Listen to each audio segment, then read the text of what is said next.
أعوذ بالله من الشيطان الرجيم. بسم الله الرحمن الرحيم. الحمد لله رب العالمين، الرحمن الرحيم، مالك يوم الدين. إياك نعبد وإياك نستعين. اهدنا الصراط المستقيم، صراط الذين أنعمت عليهم غير المغضوب عليهم ولا الضالين.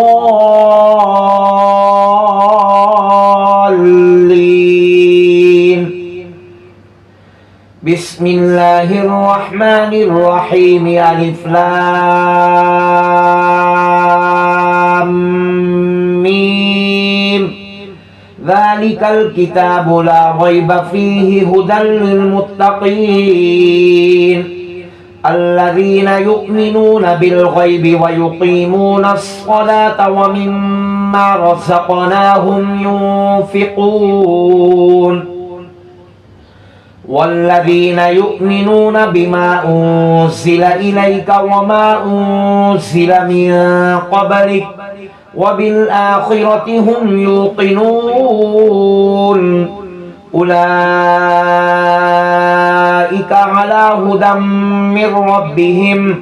وأولئك هم المفلحون. إن الذين كفروا سواء عليهم أأنذرتهم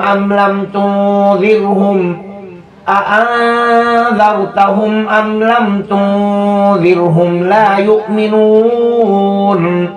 ختم الله على قلوبهم وعلى سمعهم وعلى أبصارهم غشاوة ولهم عذاب عظيم. ومن الناس من يقول آمنا بالله وباليوم الآخر وما هم بمؤمنين. يخادعون الله والذين آمنوا وما يخدعون إلا أنفسهم وما يشعرون. في قلوبهم مرض فزادهم الله مرضا ولهم عذاب أليم بما كانوا يكذبون. وإذا قيل لهم لا تفسدوا في الأرض قالوا إنما نحن مصلحون. ألا إنهم هم المفسدون ولكن لا يشعرون. وإذا قيل لهم آمنوا كما آمن الناس قالوا أنؤمن كما آمن السفهاء. ألا إنهم هم السفهاء ولكن لا يعلمون. وإذا لقوا الذين آمنوا قالوا آمنا وإذا خلوا إلى شياطينهم قالوا إنا معكم إنما نحن مستهزئون. الله يستهزئ بهم ويمدهم في طغيانهم يعمهون. أولئك الذين اشتروا الضلالة بالهدى فما ربحت تجارتهم وما كانوا مهتدين. مثلهم كمثل الذي استوقد نارا فلما أضاءت ما حوله ذهب الله بنورهم وتركهم في ظلمات لا يبصرون. صم بكم عمي فهم لا يرجعون. أو كصيب من السماء فيه ظلمات ورعد وبرق يجعلون أصابعهم في آذانهم من الصواعق حذر الموت والله محيط بالكافرين. يكاد البرق يخطف أبصارهم كلما أضاء لهم مشوا فيه وإذا أظلم عليهم قاموا ولو شاء الله لذهب بسمعهم وأبصارهم إن الله على كل شيء قدير يا أيها الناس اعبدوا ربكم الذي خلقكم والذين من قبلكم لعلكم تتقون الذي جعل لكم الأرض فراشا والسماء بناء وأنزل من السماء ماء فأخرج به من الثمرات رزقا لكم فلا تجعلوا لله أندادا وأنتم تعلمون وإن كنتم في ريب مما نزلنا على عبدنا فأتوا بسورة من مثله وادعوا شهداءكم من دون الله إن كنتم صادقين فإن لم تفعلوا ولن تفعلوا فاتقوا النار التي وقودها الناس والحجارة أعدت للكافرين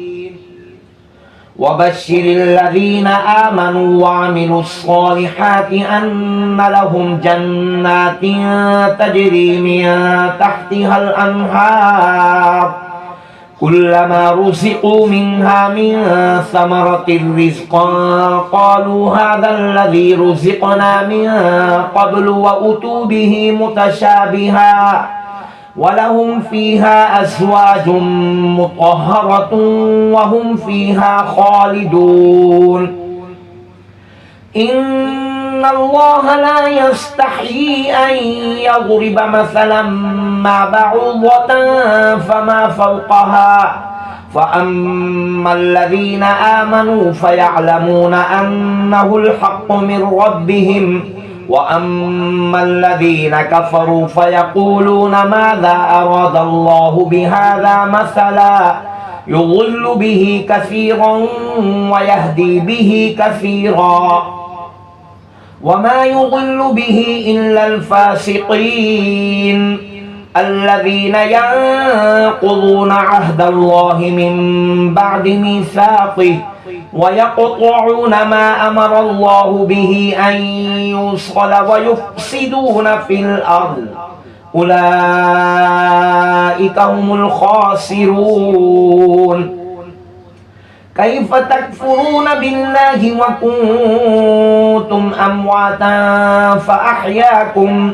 ثم يميتكم ثم يحييكم ثم إليه ترجعون هو الذي خلق لكم ما في الأرض جميعا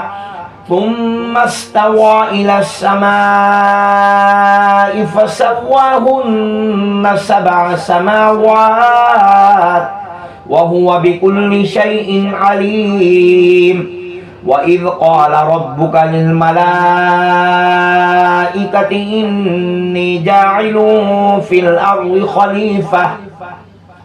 قالوا أتجعل فيها من يفسد فيها ويسفك الدماء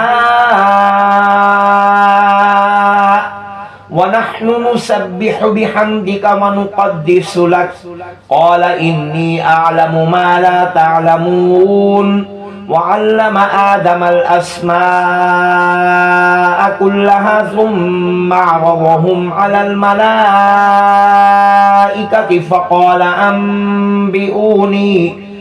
فقال أنبئوني بأسماء هؤلاء إن كنتم صادقين قالوا سبحانك لا علم لنا إلا ما علمتنا إنك أنت العليم الحكيم قال يا آدم أنبئهم بأسمائهم فلما أنبأهم بأسمائهم قال ألم أقل لكم إني أعلم غيب السماوات والأرض وأعلم ما تبدون وما كنتم تكتمون وإذ قلنا للملائكة اسجدوا لآدم فسجدوا إلا إبليس أبى واستكبر وكان من الكافرين وقلنا يا آدم اسكن أنت وزوجك الجنة وكلا منها رغدا حيث شئتما ولا تقربا هذه الشجرة فتكونا من الظالمين فأزلهما الشيطان عنها فأخرجهما مما كانا فيه وقلنا اهبطوا بعضكم لبعض عدو ولكم في الأرض مستقر ومتاع إلى حين فتلقى آدم من ربه كلمات فتاب عليه إنه هو التواب الرحيم قلنا اهبطوا منها جميعا فإما يأتينكم مني هدى فمن تبع هداي فلا خوف عليهم ولا هم يحزنون والذين كفروا وكذبوا بآياتنا أولئك أصحاب النار هم فيها خالدون يا بني إسرائيل اذكروا نعمتي التي أنعمت عليكم وأوفوا بعهدي أوف بعهدكم وإياي فارهبون وآمنوا بما أنزلت مصدقا لما معكم ولا تكونوا أول كافر به ولا تشتروا بآياتي ثمنا قليلا وإياي فاتقون ولا تلبسوا الحق بالباطل وتكتموا الحق وأنتم تعلمون وأقيموا الصلاة وآتوا الزكاة واركعوا مع الراكعين أتأمرون الناس بالبر وتنسون أنفسكم وأنتم تتلون الكتاب أفلا تعقلون واستعينوا بالصبر والصلاة وإنها لكبيرة إلا على الخاشعين الذين يظنون أنهم ملاقو ربهم وأنهم إليه راجعون يا بني إسرائيل اذكروا نعمتي التي أنعمت عليكم وأني فضلتكم على العالمين واتقوا يوما لا تجزي نفس عن نفس شيئا ولا يقبل منها شفاعة ولا يؤخذ منها عدل ولا هم ينصرون وإذ نجيناكم من آل فرعون يسومونكم سوء العذاب يذبحون أبناءكم ويستحيون نساءكم وفي ذلكم بلاء من ربكم عظيم وإذ فرقنا بكم البحر فأنجيناكم وأغرقنا آل فرعون وأنتم تنظرون وإذ وعدنا موسى 40 ليلة ثم اتخذتم العجل من بعده وأنتم ظالمون ثم عفونا عنكم من بعد ذلك لعلكم تشكرون وإذ آتينا موسى الكتاب والفرقان لعلكم تهتدون وإذ قال موسى لقومه يا قوم إنكم ظلمتم أنفسكم باتخاذكم العجل فتوبوا إلى بارئكم ذلكم خير لكم عند بارئكم فتاب عليكم إنه هو التواب الرحيم وإذ قلتم يا موسى لن نؤمن لك حتى نرى الله جهرة فأخذتكم الصاعقة وأنتم تنظرون ثم بعثناكم من بعد موتكم لعلكم تشكرون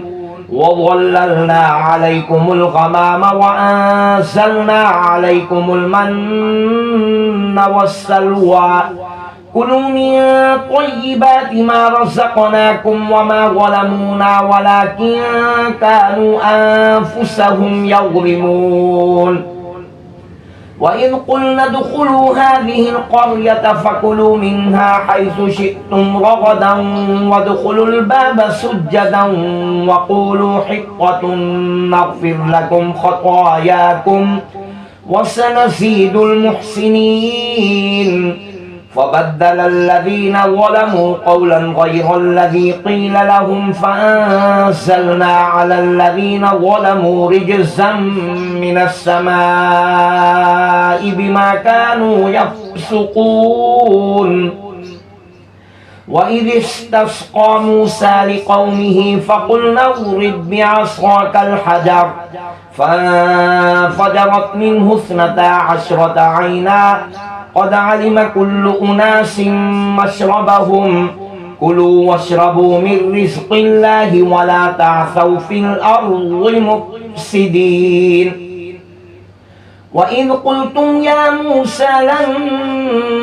نصبر على طعام واحد فادع لنا ربك يخرج لنا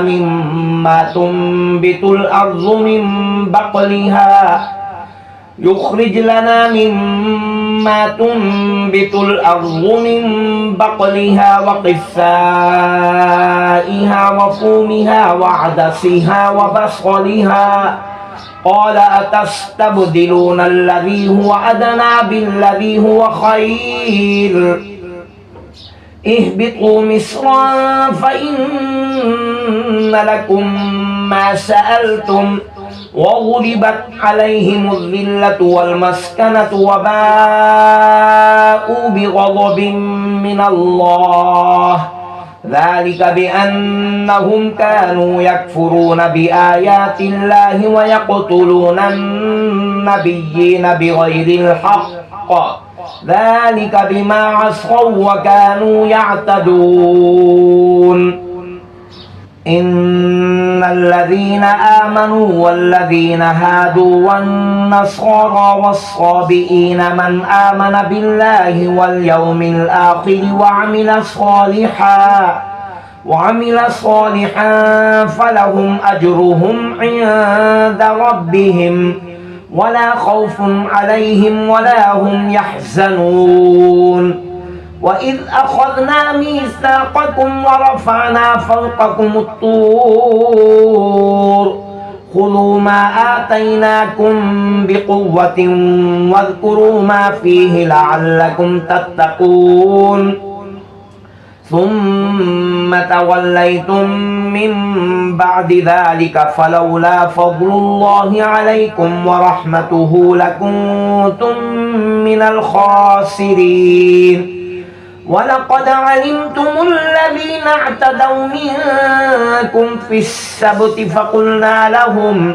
فقلنا لهم كونوا قردة خاسئين فجعلناها نكالا لما بين يديها وما خلفها وموعظة للمتقين وإذ قال موسى لقومه إن الله يأمركم أن تذبحوا بقرة قالوا أتتخذنا هزوا قال أعوذ بالله أن أكون من الجاهلين قالوا ادع لنا ربك يبين لنا ما هي قال إنه يقول إنها بقرة لا فارغ ولا بكر عوان بين ذلك فافعلوا ما تؤمرون قالوا ادع لنا ربك يبين لنا ما لونها قال إنه يقول إنها بقرة صفراء فاقع لونها تسر الناظرين قالوا ادع لنا ربك يبين لنا ما هي إن البقرة شابه علينا وإنا إن شاء الله لمهتدون قال إنه يقول إنها بقرة لا ذلول تثير الأرض ولا تسقي الحرث مسلمة لا شية فيها قالوا الآن جئت بالحق فذبحوها وما كادوا يفعلون وإذ قتلتم نفسا فادارأتم فيها والله مخرج ما كنتم تكتمون فقلنا اضربوه ببعضها كذلك يحيي الله الموتى ويريكم آياته لعلكم تعقلون ثم قست قلوبكم من بعد ذلك فهي كالحجارة أو أشد قسوة وإن من الحجارة لما يتفجر منه الأنهار وإن منها لما يشقق فيخرج منه الماء وإن منها لما يهبط من خشية الله وما الله بغافل عما تعملون أفتطمعون أن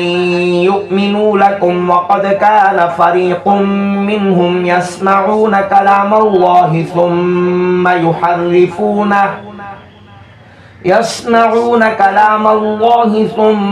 يحرفونه من بعد ما عقلوه وهم يعلمون وإذا لقوا الذين آمنوا قالوا آمنا وإذا خلا بعضهم إلى بعض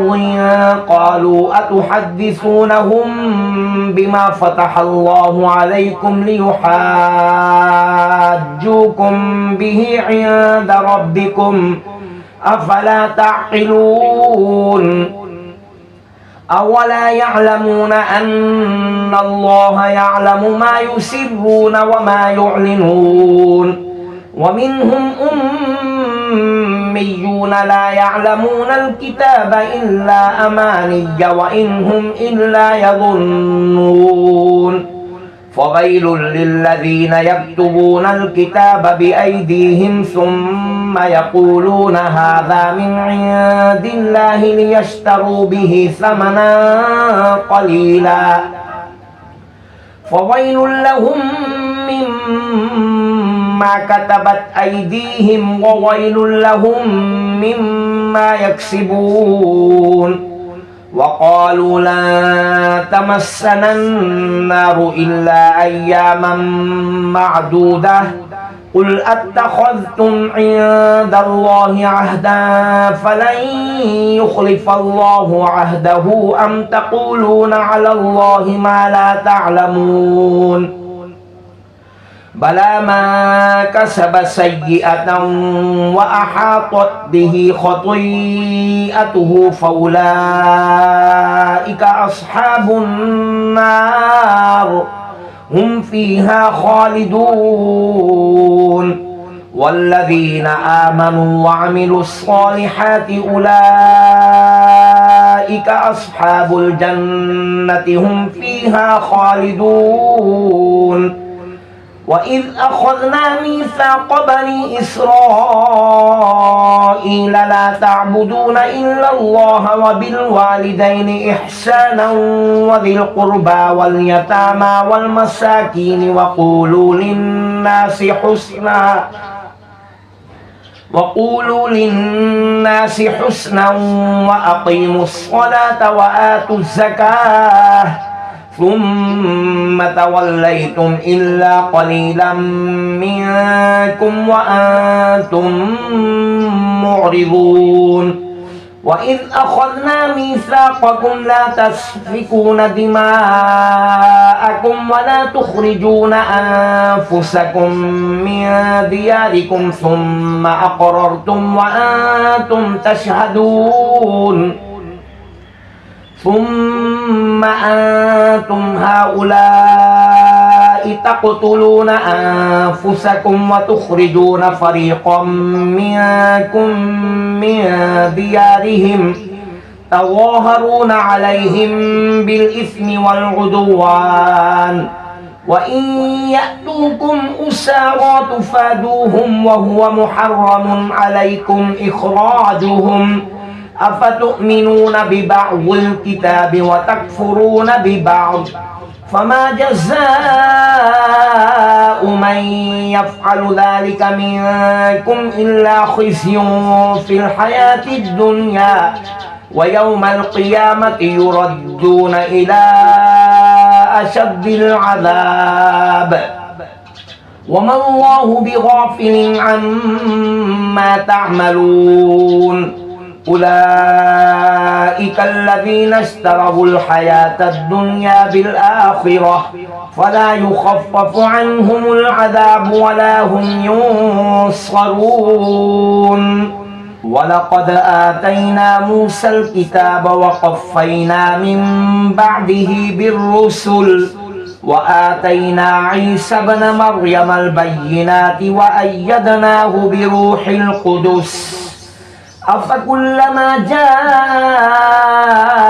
جاءكم رسول بما لا تهوى أنفسكم استكبرتم ففريقا كذبتم وفريقا تقتلون وقالوا قلوبنا غلف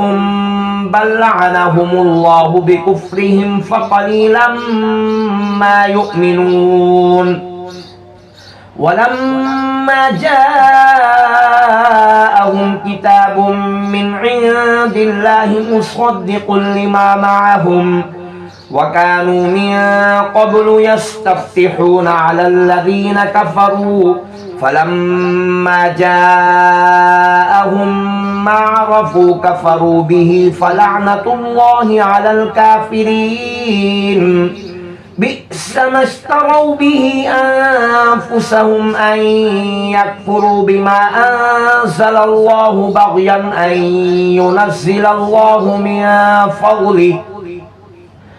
أن ينزل الله من فضله على من يشاء من عباده فباءوا بغضب على غضب وللكافرين عذاب مهين وإذا قيل لهم آمنوا بما أنزل الله قالوا نؤمن بما أنزل علينا ويكفرون بما وراءه وهو الحق مصدقا لما معهم قل فلم تقتلون أنبياء الله من قبل إن كنتم مؤمنين ولقد جاءكم موسى بالبينات ثم اتخذتم العجل من بعده وأنتم ظالمون وإذ أخذنا ميثاقكم ورفعنا فوقكم الطور خذوا ما آتيناكم بقوة واسمعوا قالوا سمعنا وعصينا وأشربوا في قلوبهم العجل بكفرهم قل بئس ما يأمركم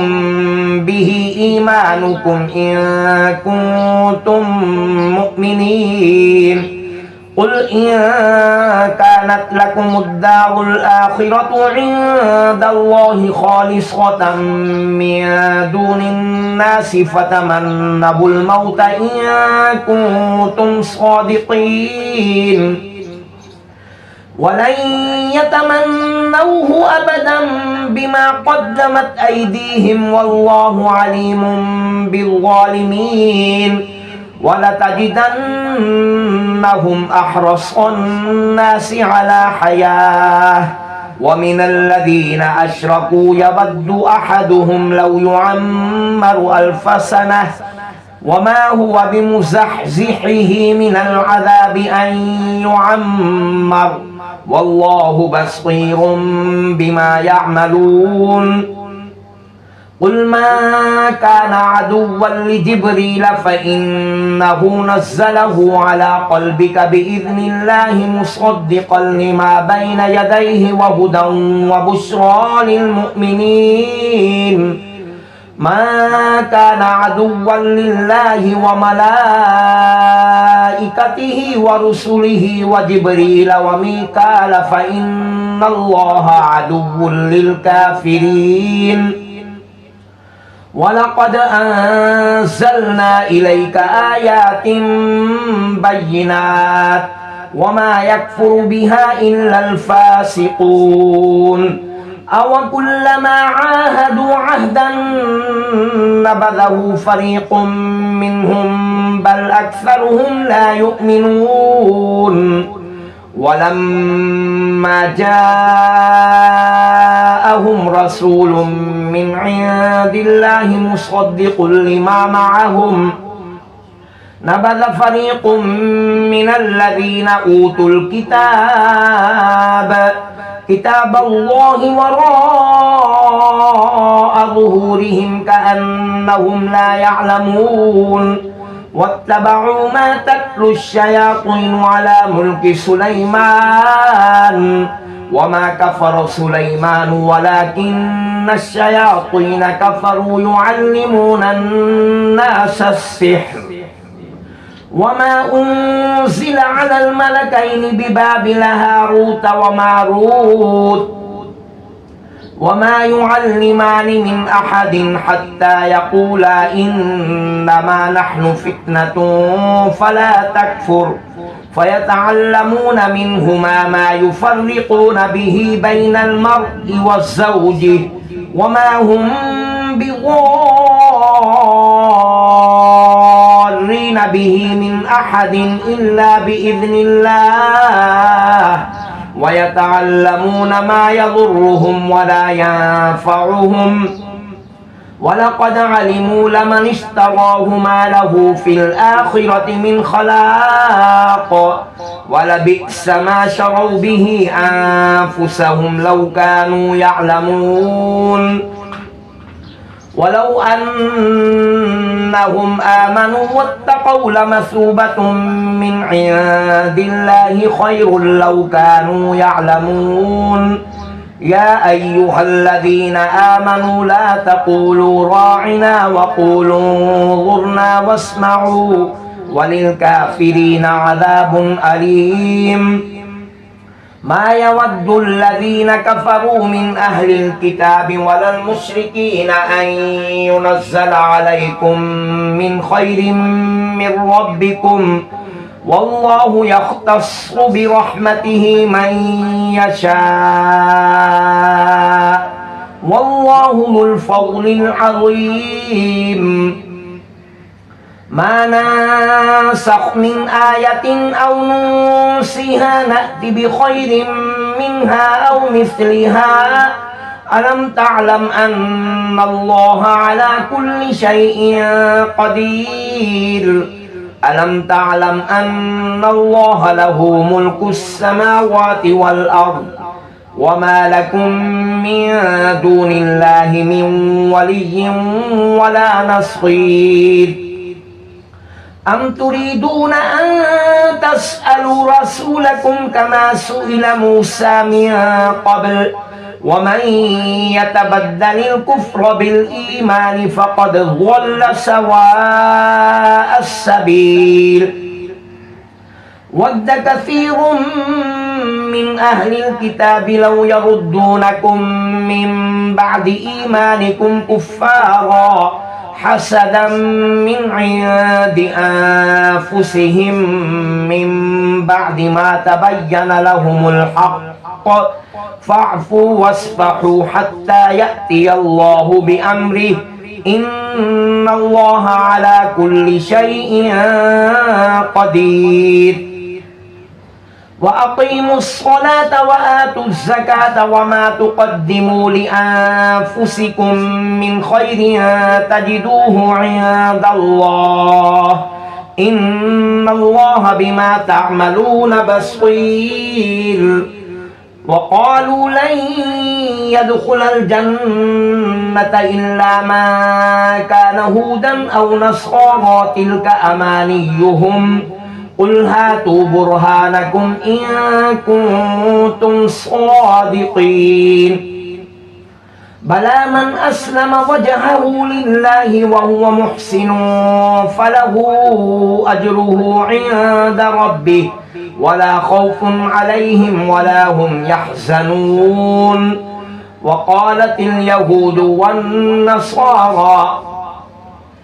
وقالت اليهود ليست النصارى على شيء وقالت النصارى ليست اليهود على شيء وهم يتلون الكتاب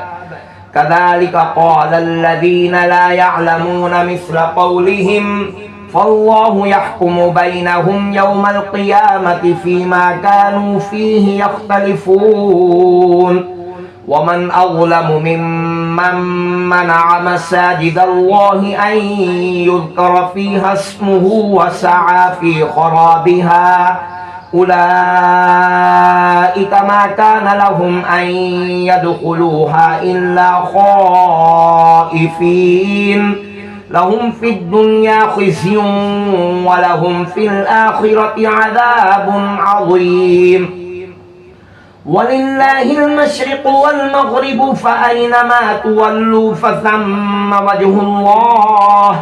إن الله واسع عليم وقالوا اتخذ الله ولدا سبحانه بل له ما في السماوات والأرض كل له قانتون بديع السماوات والأرض وإذا قضى أمرا فإنما يقول له كن فيكون وقال الذين لا يعلمون لولا يكلمنا الله أو تأتينا آية كذلك قال الذين من قبلهم مثل قولهم تشابهت قلوبهم قد بينا الآيات لقوم يوقنون إنا أرسلناك بالحق بشيرا ونذيرا ولا تسأل عن أصحاب الجحيم ولا ترضى عنك اليهود ولا النصارى حتى تتبع ملتهم قل إن هدى الله هو الهدى ولئن اتبعت أهواءهم بعد الذي جاءك من العلم ما لك من الله من ولي ولا نصير الذين آتيناهم الكتاب يتلونه حق تلاوته أولئك يؤمنون به ومن يكفر به فأولئك هم الخاسرون يا بني إسرائيل اذكروا نعمتي التي أنعمت عليكم وأني فضلتكم على العالمين واتقوا يوما لا تجزي نفس عن نفس شيئا ولا يقبل منها عدل ولا تنفعها شفاعة ولا هم ينصرون وإذ ابتلى إبراهيم ربه بكلمات فأتمهن قال إني جاعلك للناس إماما قال ومن ذريتي قال لا ينال عهد الظالمين وإذ جعلنا البيت مثابة للناس وأمنا واتخذوا من مقام إبراهيم مصلى وعهدنا إلى إبراهيم وإسماعيل أن طهر بيتي للطائفين والعاكفين والركع السجود وإذ قال إبراهيم رب اجعل هذا بلدا آمنا وارزق أهله من الثمرات من آمن منهم بالله واليوم الآخر قال ومن كفر فأمتعه قليلا ثم أضطره إلى عذاب النار وبئس المصير وإذ يرفع إبراهيم القواعد من البيت وإسماعيل ربنا تقبل منا إنك أنت السميع العليم ربنا وجعلنا مسلمين لك ومن ذريتنا أمة مسلمة لك وأرنا مناسكنا وتب علينا إنك أنت التواب الرحيم ربنا وبعث فيهم رسولا منهم يتلو عليهم آياتك ويعلمهم الكتاب والحكمة ويزكيهم إنك أنت العزيز الحكيم ومن يرغب عن ملة إبراهيم إلا ما سفه نفسه ولقد اصطفيناه في الدنيا وإنه في الآخرة لمن الصالحين إذ قال له ربه أسلم قال أسلمت لرب العالمين ووصى بها إبراهيم بنيه ويعقوب يا بني إن الله اصطفى لكم الدين فلا تموتن إلا وأنتم مسلمون أم كنتم شهداء إذ حضر يعقوب الموت إذ قال لبنيه ما تعبدون من بعدي قالوا نعبد إلهك وإله آبائك إبراهيم وإسماعيل وإسحاق إلها واحدا ونحن له مسلمون تلك أمة قد خلت لها ما كسبت ولكم ما كسبتم ولا تسألون عما كانوا يعملون وقالوا كونوا هودا أو نصارى تهتدوا قل بل ملة إبراهيم حنيفا وما كان من المشركين قولوا آمنا بالله وما أنزل إلينا وما أنزل إلى إبراهيم وإسماعيل وإسحاق ويعقوب والأسباط وما أوتي موسى وعيسى وما أوتي النبيون من ربهم لا نفرق بين أحد منهم ونحن له مسلمون فإن آمنوا بمثل ما آمنتم به فقد اهتدوا وإن تولوا فإنما هم في شقاق فسيكفيكهم الله وهو السميع العليم صبغة الله ومن أحسن من الله صبغة ونحن له عابدون قل أتحاجوننا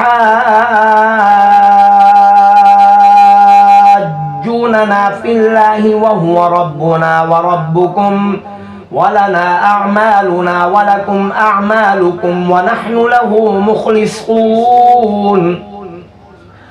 أم تقولون إن إبراهيم وإسماعيل وإسحاق ويعقوب والأسباط كانوا هودا أو نصارى